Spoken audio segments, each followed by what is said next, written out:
to give you 10 tips to make your adventure photos more interesting. Now you might be asking yourself, who is this guy? What does he know about photography? My background is that I have over 20 years of experience as a professional photographer. That's all I did for many, many years in order to make a living.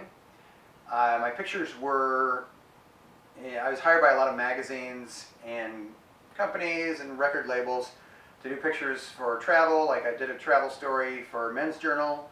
I got to photograph a lot of athletes, some rock stars, and some pretty people.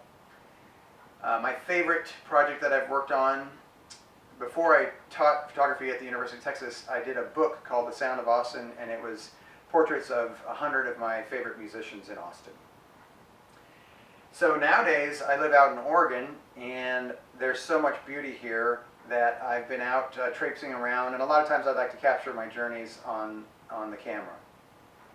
So the following are 10 tips that I have for you to make your images better.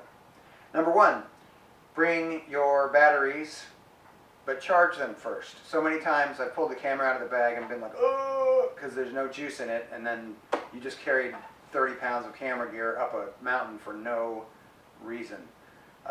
There's nothing more frustrating than being ready to go and then your camera's not ready to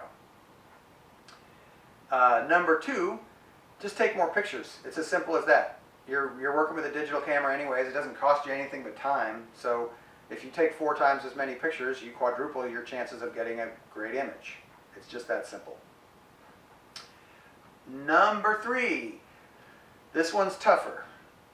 And so many times I've come over a mountain pass or been somewhere that was pretty sketchy, like a super hot canyon, and I'm nervous. And when things are nervous, or maybe you have a small injury, maybe you're just in a really uncomfortable situation, so many times, like 2 hours later, I'm thinking, why didn't I get that on film? Why didn't I take pictures of that? Why didn't I try to capture that moment? Because the hard parts of the journey are almost always the most interesting. So if there's one thing I could teach you, is to learn from my mistake and always try to grab the picture when it's not easy to take a picture. And if somebody gets injured, obviously get their butt to a hospital, but sometimes if it's a bloody shin or something, it's not going to kill you to take a picture of that, and it's part of the story. It's what makes your journey interesting. All right, number four, simplify. And by that I mean the less clutter in your pictures, the better. It tells the viewer what you're trying to make an image of, and just helps tell the story better. Number five is utilize the rule of thirds. And this is pretty simple. You just put your subject off to one side of the picture. It gives the eye somewhere to go, and it's obvious what the subject is. Really helps with images where you're in a landscape and you're trying to convey scale. It works particularly well if you can utilize the next ingredient for a good composition, which is utilizing lines. So combining rule of thirds and lines almost always makes for a compelling image.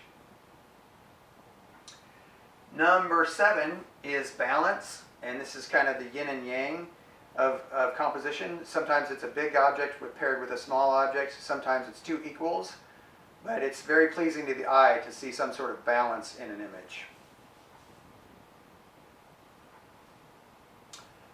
Number eight. This is another one that's a little bit challenging, and I think when somebody shows me their photography and asks me what they could do to improve it, almost always the answer is just get closer to your subject. If it's a snapshot and it's 6 people standing by the barbecue, what is that picture of? Who's the subject? Is there anything going on?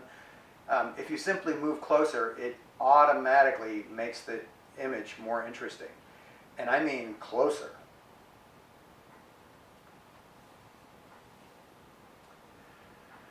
Number 9. This is maybe me being a grumpy old man, but the things that make your picture hip today make it look dated in 5 years. So, don't make your picture of a dude in a man bun doing yoga on the beach it's already been done. Instagram doesn't need any more of that. So just try to take a picture that not everybody else has already done. Simple as that. Number 10, patience, patience, patience. It's what I need to work on most as a human being, and also it allows for the magic to happen with your photography. So many times I've been sitting there thinking that the moment has passed, and if you're tuned in and you're paying attention, the clouds can separate, some dramatic light can happen, or maybe a person walks up and comes into your picture and you get these amazing images just because you were ready and you were open-minded to it. And having patience to let that magic happen is really one of the single most joyful things in photography. So those are my 10 tips. Be sure to like and subscribe, and I'll be showing you guys another video next week. Thanks.